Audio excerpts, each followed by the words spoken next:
Senza vita riaffiora dalle acque del Piave a Spresiano. Si tratta di Anika Panfile, la 31enne scomparsa da casa giovedì pomeriggio. L'allarme è dato da un pescatore. Indagini sulle ultime ore della donna. Hostess, 23 anni di Resana, arrestati in Arabia Saudita. Il sindaco Stefano Bosa. È un equivoco, speriamo si chiarisca presto. Paura per una famiglia di Sant'Elena di Silea. Svegliati dai rumori, i proprietari mettono in fuga i ladri entrati nel giardino di casa accendendo la luce. Anche il Consiglio di Stato dà ragione al COISP sulla vicenda dei buoni pasto per gli agenti della Polare di Treviso. Una vittoria dei poliziotti contro lo Stato, dice il segretario Cordone. Si lavora per i prossimi centri estivi sempre più specializzati. Dovremmo tornare a quelli classici perché tengono lontani i ragazzi dalla strada e dai pericoli, dice Marconi della cooperativa Comunica. Alessia e Sara, due sorelle di Pede e Roba, girano l'Italia per mappare città, musei, spiagge accessibili alle persone con disabilità. Grande successo ieri sera a Silea per il concerto di Red Canziano, un omaggio alla sua comunità che ha visto il tutto esaurito con fan arrivati da tutta Italia. Buonasera, ben ritrovati dalla redazione di Treviso. Lo avete sentito, in primo piano la cronaca. Il corpo senza vita è stato visto da un pescatore che si trovava sul Piave nei pressi del viadotto di Spresiano. Si tratta di Anika Panfile, la 31enne scomparsa da casa giovedì pomeriggio. In mezzo al Piave, poco distante il viadotto di Spresiano. A notarlo è stato un pescatore che, come spesso faceva la domenica, era andato sul fiume per passare qualche ora in relax. Pensavo fosse un bambolotto, ha detto l'uomo ancora sotto shock. Quando si è avvicinato ha visto il corpo senza vita di una donna. Si tratta di Anika Panfile, 31 anni di Treviso, scomparsa giovedì nel pomeriggio. La donna era uscita di casa per andare a lavoro, faceva le pulizie in alcune abitazioni. È stato il compagno della donna a lanciare l'allarme non vedendola tornare la sera. Ha provato a chiamarla più volte, ma non ha mai ricevuto risposta. Da quel pomeriggio di lei si sono perse le tracce. Immediatamente sono scattate le ricerche fino alla chiamata al 112. C'è un corpo nel Piave. In poco tempo sono arrivati i vigili del fuoco e i militari dell'Arma. Il corpo della povera Anika è stato portato a riva a disposizione dell'autorità giudiziaria. Secondo il primo esame esterno sul corpo non ci sarebbero segni di violenza. Il PM di turno, Valeria Peruzzo, potrebbe però disporre un'autopsia nei prossimi giorni. Sono in corso accertamenti per fugare ogni dubbio su quello che pare essere il tragico epilogo di un gesto estremo. Hostess arrestata in Arabia Saudita. Si tratta di Ilaria De Rosa, 23enne di Resana. Il sindaco Stefano Bosa dice è un equivoco, speriamo si chiarisca presto.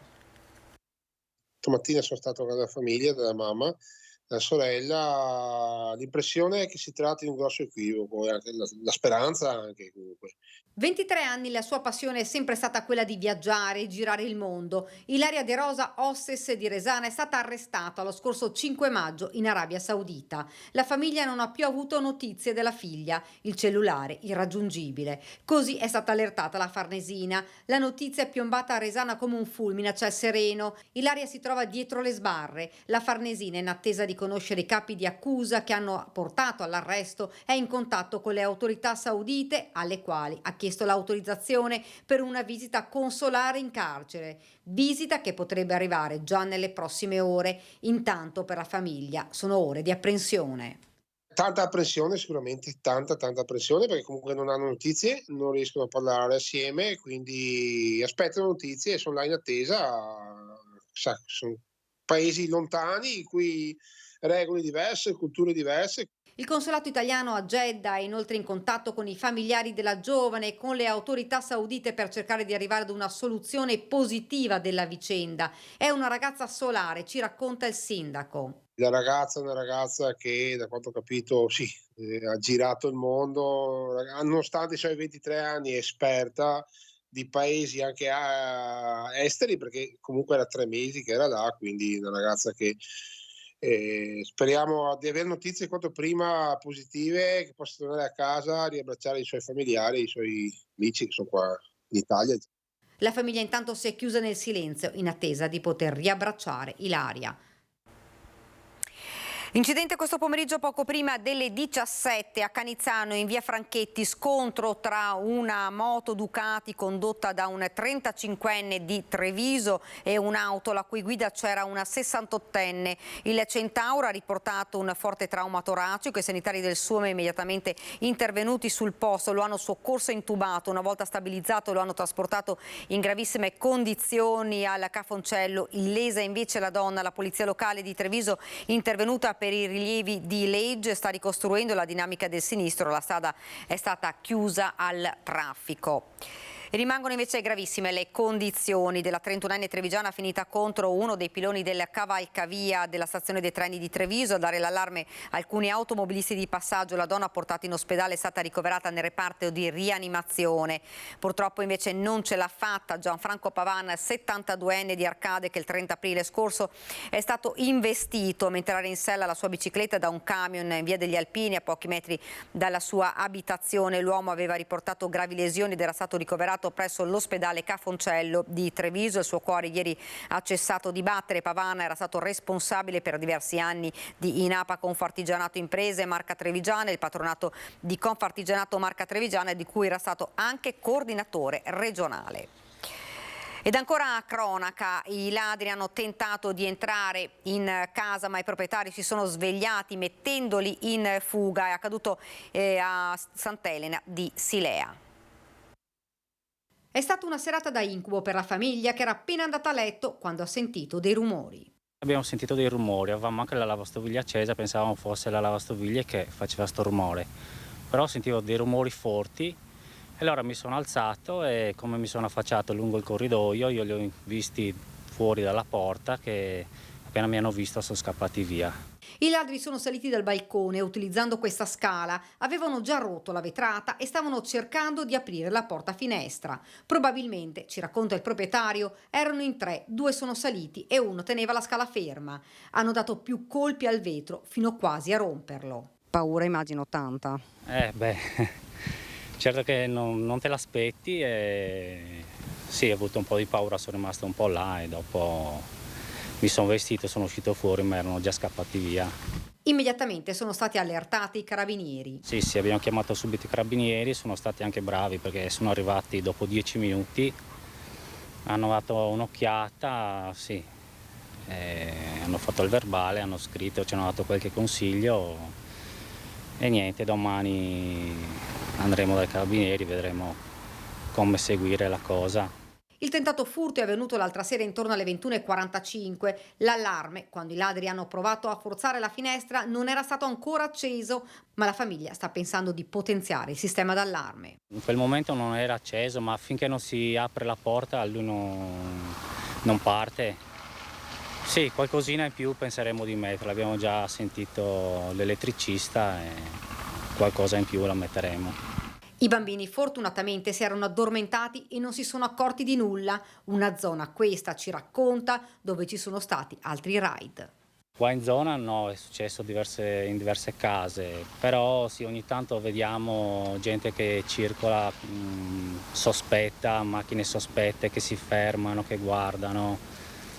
Sì, succede spesso.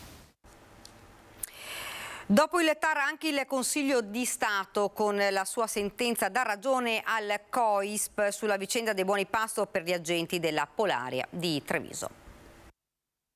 Una vittoria contro lo Stato da parte dei poliziotti, ma come ho detto più che una vittoria da parte dei poliziotti è una sconfitta della Polizia di Stato, perché la Polizia di Stato dovrebbe tutelare i poliziotti, non dovremmo andare noi a cercare in tribunale per difendere i nostri diritti. Soddisfazione ma anche amarezza, sentimenti contrastanti per una vicenda che si è conclusa con una sentenza del Consiglio di Stato che dà ragione al COISP. Al centro i buoni pasto per gli agenti della Polaria di Treviso, ai quali spetterebbe la mensa all'interno della struttura, ma mancando questa, spiega Cordone, avrebbero diritto ai ticket restaurant. Nel 2019, nel luglio 2019, su disposizione della Questura, su un'ottica di ottimizzazione delle risorse, è stato tolto il ticket restaurant ai colleghi della Polaria di Treviso, asserendo che poi facevano in tempo ad andare a mangiare in questura.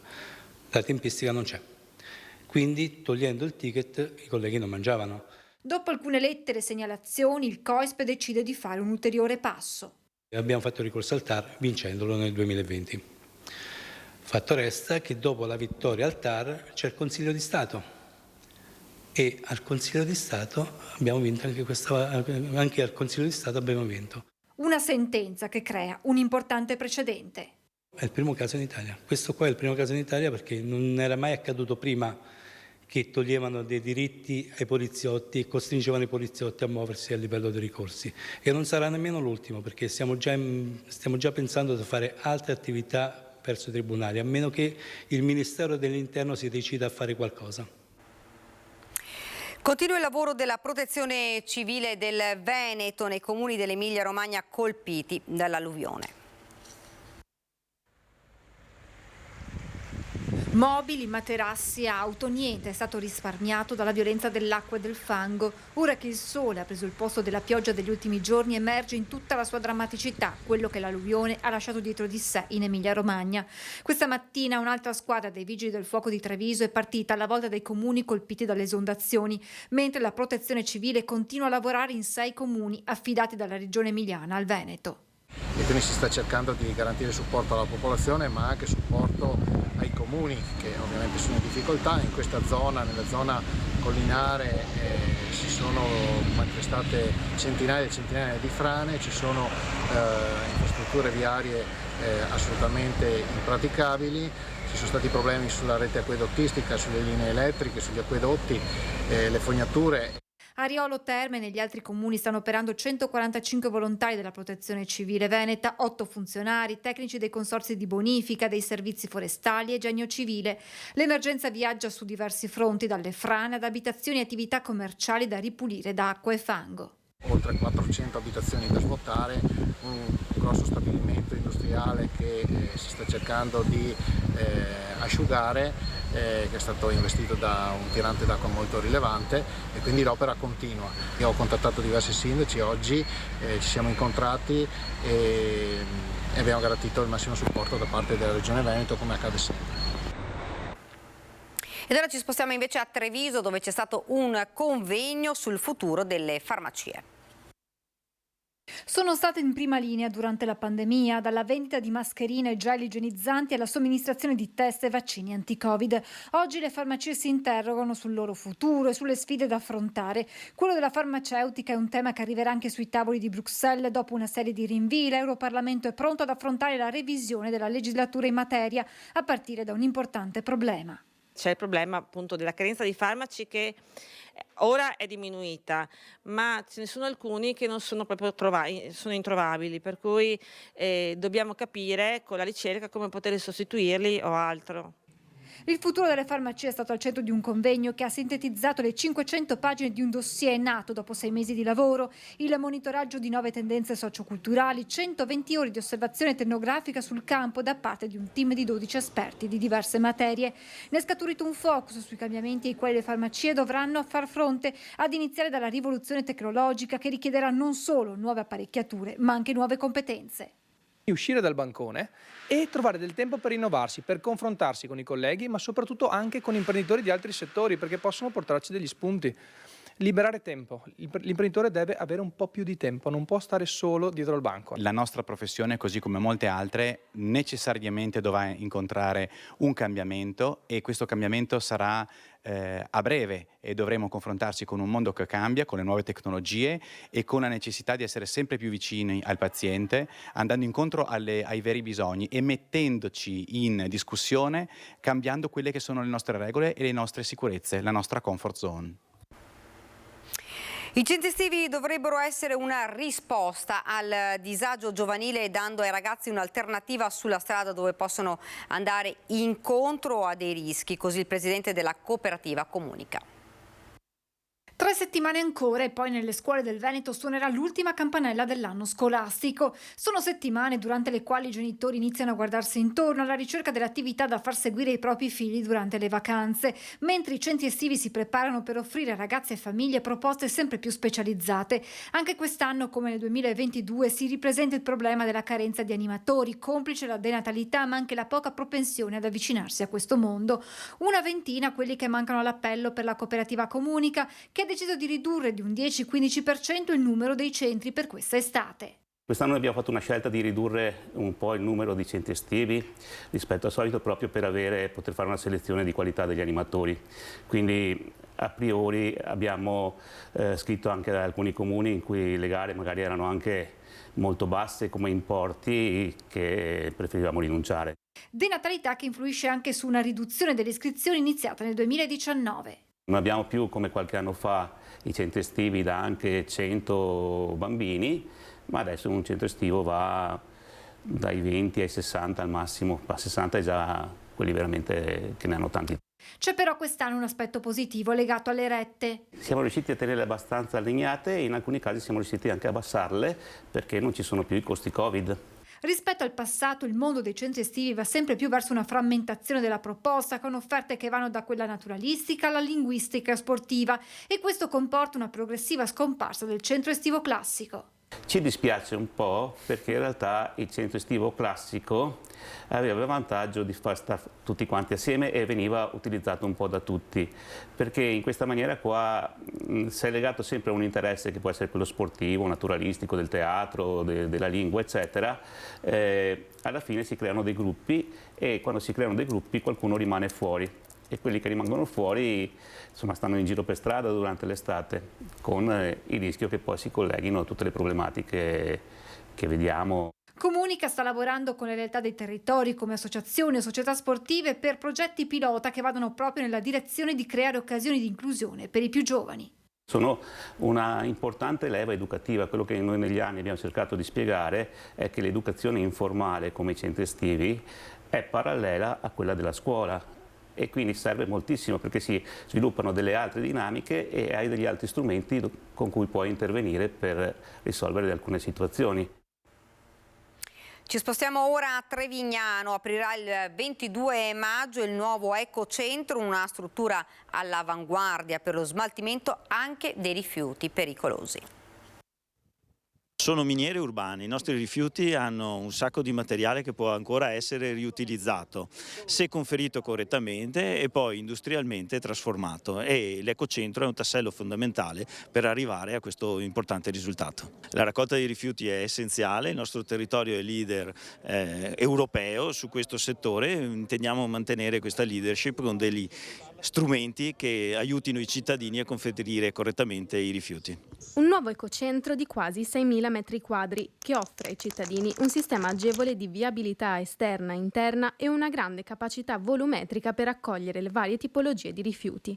La struttura ospita anche un'isola riservata alla raccolta dei rifiuti per apparecchiature elettriche e un'altra per i rifiuti pericolosi, al fine di garantire una raccolta corretta nella massima sicurezza per i cittadini e l'ambiente circostante. È una concezione un po' diversa dei precedenti, come vedete ci sono i parcheggi direttamente in rampa, è una struttura che come diceva il sindaco è studiata sulla base delle esperienze che abbiamo realizzato in questi anni e si presta maggiormente ad essere fruita dai cittadini in sicurezza e con strutture che sono tutte posizionate in maniera tale da poter essere raggiunte in maniera semplice. La struttura è anche un'opportunità per il lavoro delle cooperative sociali, a cui infatti viene consegnata la gestione dell'ecocentro. La cooperativa appunto si occupa di questa parte più operativa che è il contatto con l'utenza nella gestione delle attività di conferimento.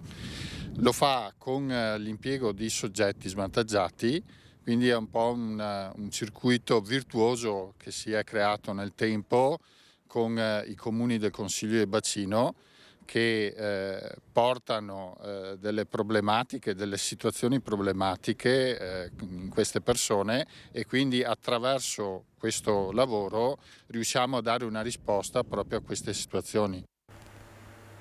Ora ci fermiamo per qualche istante di pubblicità, poi torniamo qui in studio.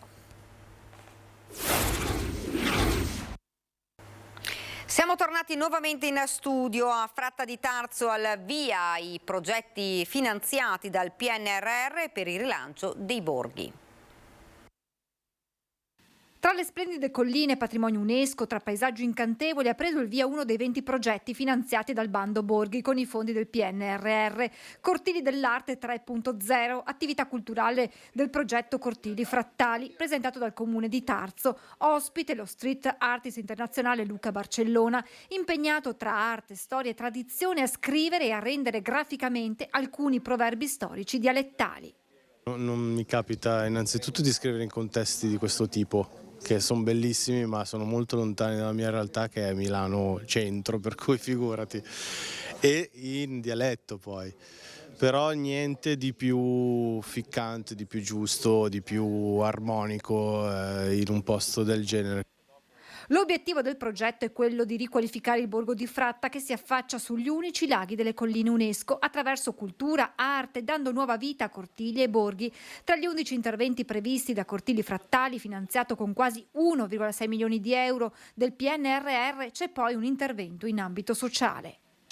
Dandole anche un significato sociale, perché ricordiamo che all'interno del progetto c'è la creazione anche degli alloggi sociali che ci consentono di riqualificare una parte di immobili che attualmente sono in disuso e vengono riqualificati e riportati alla luce.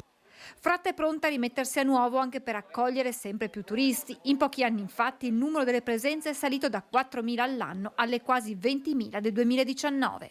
Noi speriamo che con questo progetto e anche con queste attività culturali importanti possiamo dare non solo nuova vita a questo borgo, ma una nuova possibilità a chi questo borgo lo vive oppure verrà a vivere.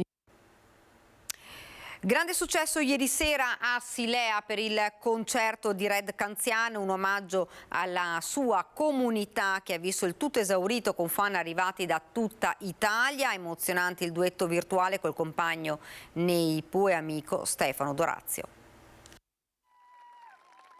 Ciao a tutti! Ma che meraviglia!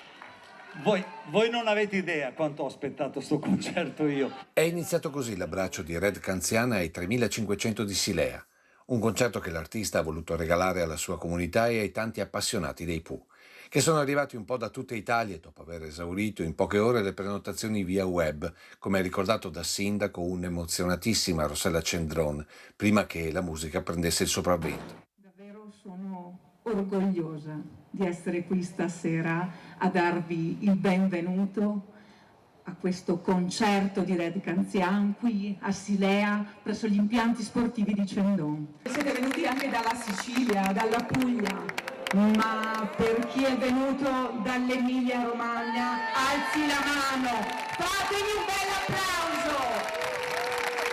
Sindaco che, posata la fascia, si è immersa nell'atmosfera del concerto che Red ha sviluppato sul filo dei ricordi personali e musicali, toccando brani eterni, non solo dell'immensa produzione Pooh. E le canzoni che cantavamo erano queste.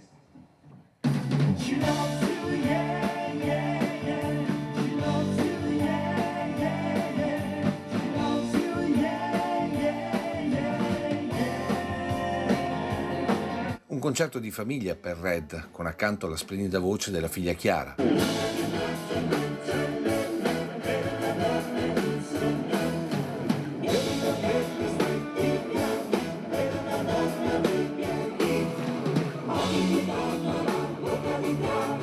Mentre il ritmo veniva scandito dalla batteria del figlio Philip.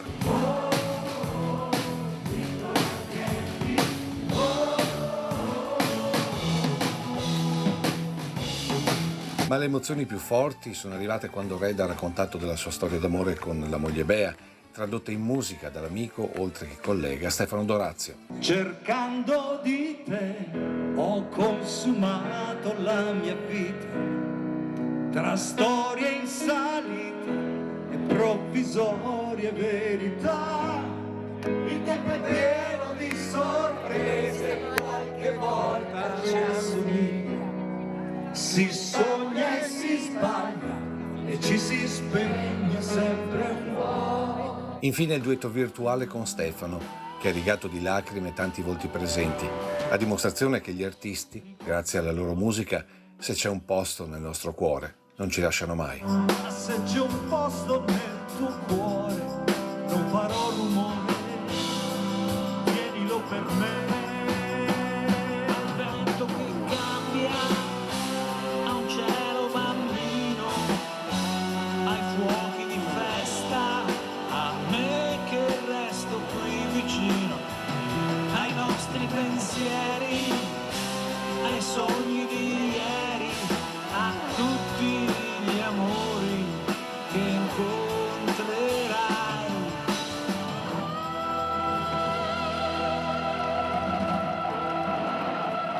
meraviglia!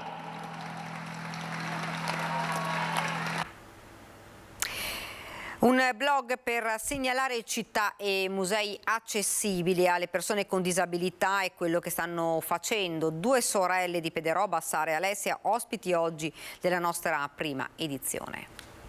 Prendiamo il Duomo come punto di... È il 2016 quando Sara e Alessia Michelon sono in vacanza in Toscana. Ben presto però le 2 sorelle di Pederoba si rendono conto che non possono condividere tutte le tappe del viaggio. Lei ha potuto visitare i musei, i luoghi, io mi sono trovata fuori. È stato disagevole sia per lei che ha aspettato fuori perché si è sentita ovviamente a disagio, e invece io dentro che dovevo fruire velocemente delle cose perché dicevi, ti sentivi in colpa perché io potevo godere delle bellezze che offriva il museo e l'Ale no. Un'esperienza che porta l'anno dopo Sara a scrivere la sua tesi di laurea sul turismo accessibile promosso tramite social. È così che nasce il sito e il blog Ruote Libere, nel quale le 2 sorelle mappano città, borghi, spiagge accessibili alle persone con disabilità.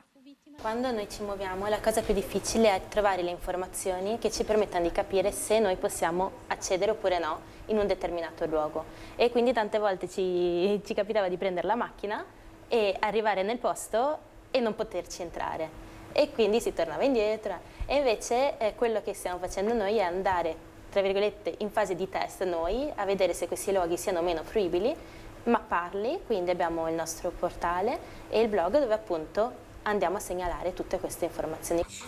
Informare chi è in sedia a rotelle sui luoghi accessibili, ma anche smuovere le coscienze sull'importanza di abbattere le barriere architettoniche, anche semplicemente con i corretti comportamenti, come spiega con questo messaggio Alessia.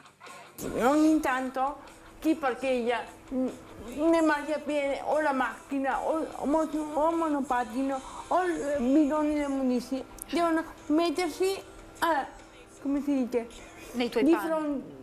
Devono pensare a una persona con la sedia a ruote come fa a passare. Il blog di Sara e Alessia ha ben presto fatto il giro d'Italia e le 2 sorelle in questi mesi sono state contattate da ogni regione. Un mese fa ci hanno contattato di andare a Bergamo a testare dei luoghi fuori regione. In Sicilia, ad esempio, ci hanno contattato, poi Torino ci hanno contattato. Siamo andati a Bergamo e dei ragazzi di Bergamo ci hanno detto, sai, mi sono sempre fermata a Bergamo Bassa perché non sapevo se in Bergamo Alta si poteva andare. E quindi quando ci scrivono così, proprio ci danno la prova che quello che stiamo facendo sta funzionando. Le 2 sorelle Michelon non hanno nessuna intenzione di fermarsi, pronte a partire per Firenze e Roma, ma nel cassetto c'è il sogno di allargare i loro viaggi anche al di fuori dei confini italiani. Iniziare a mappare di più qua in Veneto, dopo perché no, appunto magari fare un tour della Spagna in camper per mappare un po'. In lizza con altre città italiane, Mogliano Veneto si candida per diventare città europea dello sport 2025. Questa candidatura diciamo che nasce come la logica conseguenza di quanto fatto dall'amministrazione comunale dal 2019 sugli aiuti allo sport e alle famiglie che volevano fare sport. È dal 2019 che il comune di Mogliano Veneto investe nello sport, erogati negli anni importanti contributi alle associazioni sportive anche nel duro periodo della pandemia. Ma non solo, con i voucher sport sono stati dati degli aiuti economici a tutte le famiglie per incentivare i ragazzi a fare sport. Va al di là dello sport e lavora per una buona contaminazione fra sport, salute, cultura, territorio, in maniera tale che non si parli più di politiche per lo sport, politiche per la cultura separate, per dire, o politiche per la salute, ma si parli appunto di politica del benessere, ossia di migliorare la qualità di vita dei cittadini. Un'ottica di sviluppo e welfare che va di pari passo con il benessere della persona. Attesa entro il 2023 l'accettazione di Mogliano alla candidatura come città europea dello sport. Una volta che il dossier sarà redatto, riceveremo la visita dei commissari ACES Europa che valuteranno le strutture, valuteranno la città anche dal punto di vista del turistico, culturale e sociale.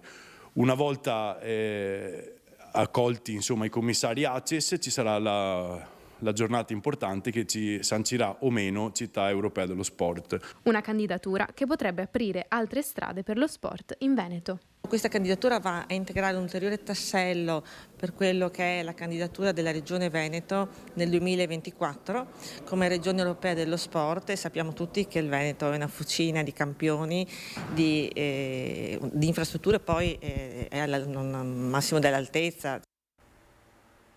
Per il consueto servizio storico della domenica torniamo al maggio 1987, quando anche nella Marca si iniziava a parlare dell'AIDS, flagello che avrebbe mietuto vittime anche tra le nostre comunità. A spiegarla ai giovani di allora il dirigente di microbiologia De Cafoncello, Egidio Rigoli. Papà.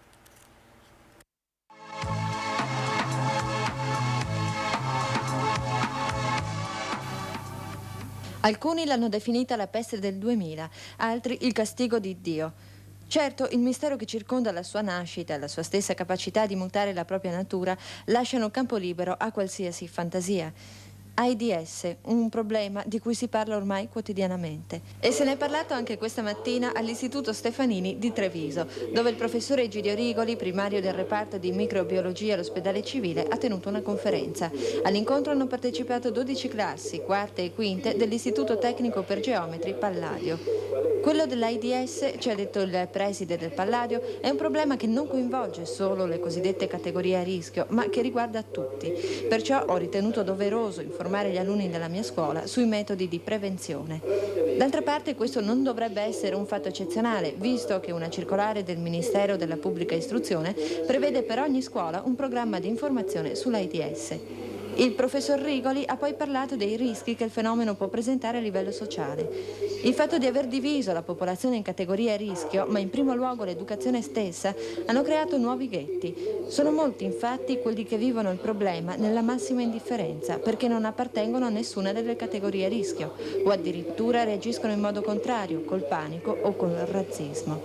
La conferenza del professor Rigoli si è conclusa con un accenno alle terapie sinora sperimentate e con le raccomandazioni del caso. Infine, un'informazione giuridica. Chi non comunica al partner il suo stato di sieropositività è penalmente perseguibile. Ed è davvero tutto per questa edizione del nostro telegiornale. Vi lascio come di consueto alle nostre previsioni del tempo. Grazie davvero per averci seguito e buona serata.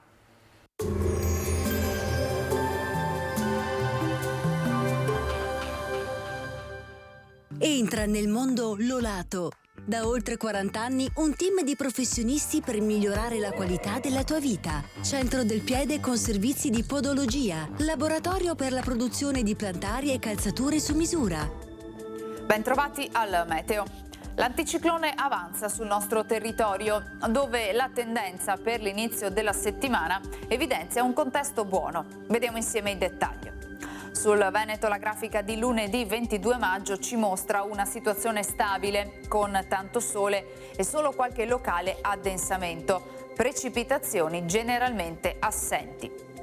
Temperature in contenuto e locale aumento, minime tra 11 e 17 gradi, massime tra i 24 e i 26 gradi all'incirca. Ci spostiamo ora sul Friuli Venezia Giulia. Anche in questo caso cielo in prevalenza poco nuvoloso. Nel pomeriggio però non è esclusa una maggiore variabilità sulla zona montana con qualche pioggia debole. Temperature minime tra 14 e 16 gradi, massime sui 26-27 gradi.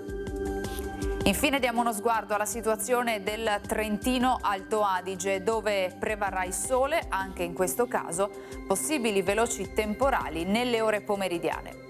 Temperature minime intorno ai 14 gradi, massime sui 27-28 gradi all'incirca.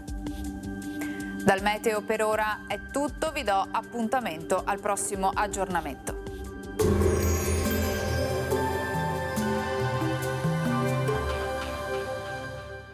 Busti, tutori e protesi di arto personalizzati. Ortopedia e sanitaria Lolato, a Treviso e Montebelluna. Lolato, soluzioni per star bene.